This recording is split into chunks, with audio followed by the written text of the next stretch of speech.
Let's be honest, payday arrives, the money hits your account, and then poof, it's gone. And it's gone. Are you feeling lost and overwhelmed about what to do with your hard-earned cash? Well, you're not alone. Most people struggle to manage their finances after payday, but you're in the right place and I'm here to help. If you're new here, I'm Colin. I'm a certified financial planner. I own Celestial Wealth Management, and I've been providing financial planning and investment advice to business owners and their families for over 23 years. I want to take you through 9 bulletproof steps of what you should do as soon as that paycheck hits your bank account. There is some debate about the order you should do these 9 steps, but in my opinion, this is the optimal order.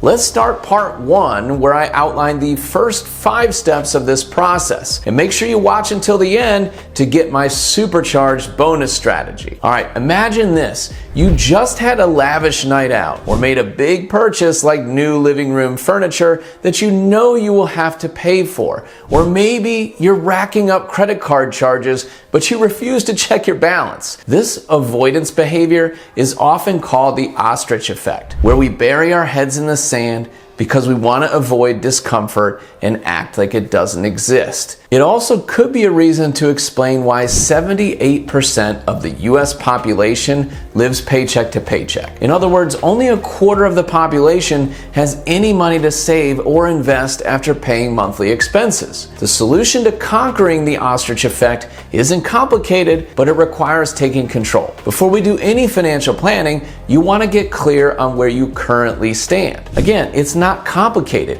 It means calculating your essential living expenses, not what you spend on fun things like going out to eat, the gym, or your vacations. This is what you spend on housing, a cell phone, internet, groceries and transportation, daycare, and insurance. Do it for the next 90 days. You can use an app like Rocket Money, which I use to easily track your expenses, or since they're probably pretty consistent, you can use this free template that I use. It's linked down in the description. Step 1 is setting aside enough money for your insurance deductibles in a 1-month emergency fund. Why is this step 1? And why not 3 to 6 months, as so many people say? Well, it's all psychological. I've learned over the past 24 years in this profession that the math and what people actually do are 2 different things. One debt paydown strategy or one investment strategy may be mathematically the best way to go, but if it takes too long to come to fruition or it causes anxiety, people give up. There's a term called behavioral finance. It's the evolution of personal finance. It means that while people should act rationally, they often don't. People act to avoid pain and seek reward. So my job is to create a balance and create the right incentives so that improving your financial situation becomes a joyous process, not one that you avoid. That's why I think you should reward yourself from time to time when you pass a big financial planning milestone. It's also why I think a 1-month emergency fund that covers your deductibles should be step 1. This 1-month emergency cushion provides peace of mind, knowing you can handle unexpected car repairs or the deductible from an accident, medical bills, or other emergencies without going into debt. When you get auto, renter, or homeowner insurance, you must choose a deductible amount. When you make a claim, the deductible is the amount of money out of your own pocket that you must pay before an insurance company pays the rest. When you have little to no savings, you want your deductible to be as low as possible. And that does mean the insurance is more expensive, but the point is to be able to cover an accident without going into debt. Aim to save 1 month's worth of essential living expenses that you calculated earlier and put it in a high-yield, easily accessible savings account. And if you haven't set up a high-yield savings account, make sure you check out my video on the pros and cons. I'll provide a link to that down in the description. Once you have 1 month's worth saved, pat yourself on the back and reward yourself with something small that brings you joy. An ice cream sundae with a friend, a small guilty purchase, or a dinner with family and friends. That's a big accomplishment. Remember, roughly 75% of Americans can't even scrape together $1,000 for an emergency. Saving is half psychological. If we never stop to reward ourselves, what's the point? Once you have 1 month of these expenses set aside, let's move on to step 2. Step 2 is getting your employer matched. Yes, I said it. Even before paying off debt or building a larger emergency fund, it's important to get that free money from your employer for your future self. In a recent CNBC survey, roughly 40% of Americans with access to a 401k don't contribute. Big mistake in my opinion.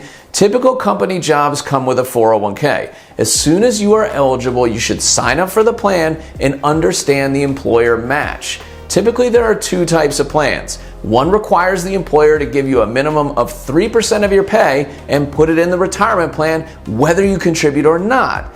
The other requires you to contribute your own funds and will match you typically dollar for dollar on a certain percentage and then 50 cents on the dollar up to another percentage. Can I be more clear? This is free money from your company. Even if you get the free money, decide to withdraw it, pay the tax and the penalty from your retirement account, you still have more than zero. So do it. And now with new laws in place, almost all employers are required to have some sort of retirement plan.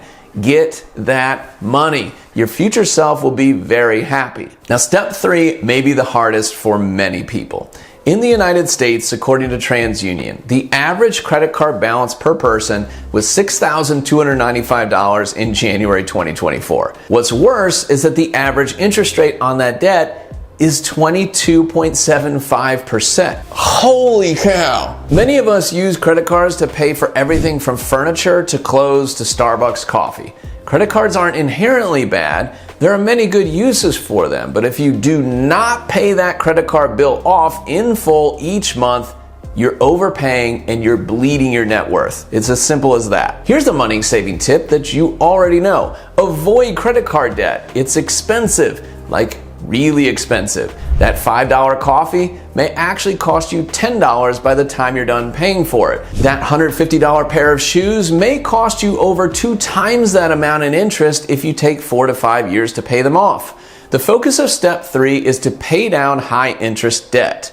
Trying to pay off your debt can seem overwhelming, but some strategies can help. There are generally 2 different approaches to help pay down your debt, and each method has its pros and cons. One is called the snowball method, and one is called the avalanche method. Pretty cheeky names. The avalanche method, it involves organizing your debts by interest rate, not balance. It focuses on paying off the loan with the highest interest rate first by paying the minimums to all the other accounts. Then once the highest rate is paid off, take those funds and add them to the minimum on the next highest rate.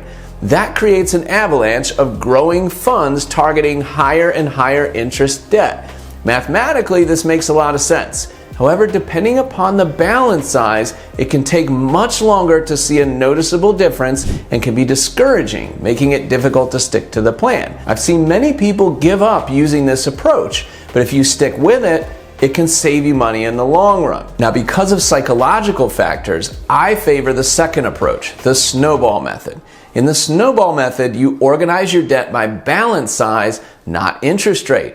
It requires paying the minimum amount to all of your debts except the smallest balance. The focus is on paying off the debt with the smallest balance first, then taking the money that was paying down that debt and adding it to the next smallest debt. Then once that is paid off, add those funds to the next smallest debt, and so on and so on. The amount that you pay snowballs and gets larger and larger and larger, allowing you to pay down the debt faster and faster as the strategy gets going. In my opinion, this method has been much more successful because people enjoy a win.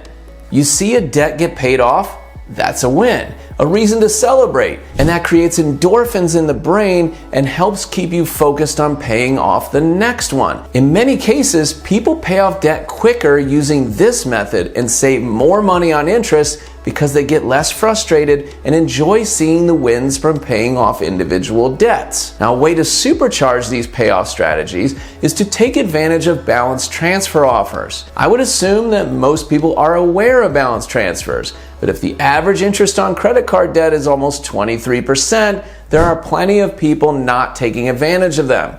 Typically, an offer goes like this. A credit card company will offer a low interest rate, typically 0 to 3% for 12, 18, or 24 months, and then it will adjust to the standard rate, which is probably 25 to 30%. Now there's typically a 3% or a 4% transfer fee on the entire amount of the transfer up front. Then the low rate kicks in and stays the same for the time stated as long as you make the minimum payments on time. Take advantage of these offers if you have rates significantly higher than the offer. They can really accelerate your debt paydown. I personally took advantage of these offers when I did a partial rehab on one of my properties. Rather than higher interest bank debt, I used balance transfer offers over 2 years to pay off the rehab. I also did the same thing when I built my home office. I was disciplined. I knew what I needed to pay and when, and I kept on my calendar when the payoff was due. I paid down the balance transfer, and it was paid off by the time the transfer offer was over. How do you do it? You take the amount that you borrow, the total amount, and you divide it by the number of months until the balance transfer offer is over. That'll give you the amount that you need to pay every single month to end up with a zero balance in the month the offer expires. That way you get the entire amount paid off by the time that larger interest rate kicks in. So let's get that credit card paid off ASAP with these strategies and then move to step 4. Now that you have paid off your high interest debt, been receiving that free company retirement money and built 1 month of an emergency fund, it's time to fortify that emergency fund. But first, give this video a like and make sure that you've subscribed to the channel. Over 80% of you who watch my videos have not yet subscribed. YouTube loves it and helps more people see this valuable content. So step 4 is building a solid emergency fund. Let's get a second and third month saved ASAP. It should be much easier with your credit card debt paid off. This larger emergency fund is to help cushion the blow if you lose your job, need dental surgery that isn't covered, or have an unexpected maintenance issue with your home or car. You should have a minimum of 3 months of essential expenses set aside in a high yield savings account. Do not leave it in your bank checking account. I see that too often. You're just earning pennies there. Make sure to put your emergency fund in a high yield savings account. Now, typical financial planning advice is to have 3 to 6 months set aside. How much more than 3 months depends upon your individual situation, like what type of job that you have, or if you're self-employed. Fortunately, I created a video that outlines what sort of emergency fund that you should have at different stages of your life. I'll provide a link to that video down in the description. And when you're younger with little savings, it makes sense to have a larger emergency fund in a liquid high yield savings account. But as you get older and start accumulating investments, it may make sense to incorporate a potential 401k loan or a home equity line of credit loan into your emergency fund strategy. It all depends on your personal income, expenses, and investment situation. So have a look at the video and let me know what you think. Step 5 is to take advantage of 2 supercharged retirement savings vehicles, the Roth IRA and the Health Savings Account, or HSA. By this point, you should be contributing as much to your 401k, TSP, or 403b to get the full match that's offered. Once that is accomplished, before contributing any more to it, in my opinion, you should max out your Roth IRA and potentially an HSA. You do need to be eligible for both, more on that in a second. Thankfully, I have videos on both that explain them in more detail. Have a look on the channel. A Roth IRA does not provide an upfront tax deduction, but it does provide tax-free growth and tax-free distribution and does not count as provisional income, meaning withdrawals don't make your future Social Security taxable. This is powerful stuff. Years of compounding untaxed can be huge. Additionally, with a Roth IRA, you always have access to your contributions tax and penalty free. Let me say that again. You always have access to your contributions tax and penalty free. It can act as a supercharged emergency fund if you want it to. Now, there are income limits to have a Roth IRA. You must earn below a certain amount as a household to contribute. Many people say, but Colin, what if I make too much money? Is there a loophole? Well, I'm glad that you asked. Yes, there is a loophole called the backdoor Roth IRA. This is a little more complex, but it's possible for many high-income earners. A traditional IRA does not have any income limits to contribute, but you don't receive a tax deduction. What you can do is open a traditional IRA. You fully fund it, for the calendar year and then convert those funds to a Roth IRA immediately. Anyone at any age and any income level can perform a Roth conversion, but the gains on a conversion are taxable. That's the loophole. If you contribute to a traditional IRA and immediately convert the funds, there are no earnings, so you owe zero in taxes. Now, a key point to understand is that to optimize this strategy, you should not have any traditional or rollover IRA balances. If you do, you must consider the entire balance when doing a conversion. For instance, if you have a $500,000 rollover IRA that has never been taxed, and you perform a $7,000 backdoor Roth conversion, roughly 99% of that conversion is taxable because the amount is prorated. $7,000 divided by $507,000 is 1.38%. That means that only 1.38% of that conversion is tax-free. So if you pursue the backdoor strategy, in my opinion, it only makes sense if you do not have an IRA already or if that IRA is very small. Okay, what about health savings accounts? A health savings account is triple tax-free. It does give you a tax deduction on the way in, tax-free growth while the funds are in the account, and tax-free distributions if used for any health expense. Here's the bonus. Due to a loophole, funds can be used for any purpose at any time if you keep track of your healthcare expenses each year, because there is no timetable for using those expenses. You just have to prove that at some point in the past you had medical expenses equaling the amount of the distribution. So, for example, say you've been keeping track of expenses over the last 5 years and you've got $15,000 of medical expenses that you haven't taken any distributions from, and you've got $20,000 sitting in an HSA. Maybe you wanted to buy a new couch for your living room. You could potentially take a distribution from the HSA account for, say, $2,000 for a new couch.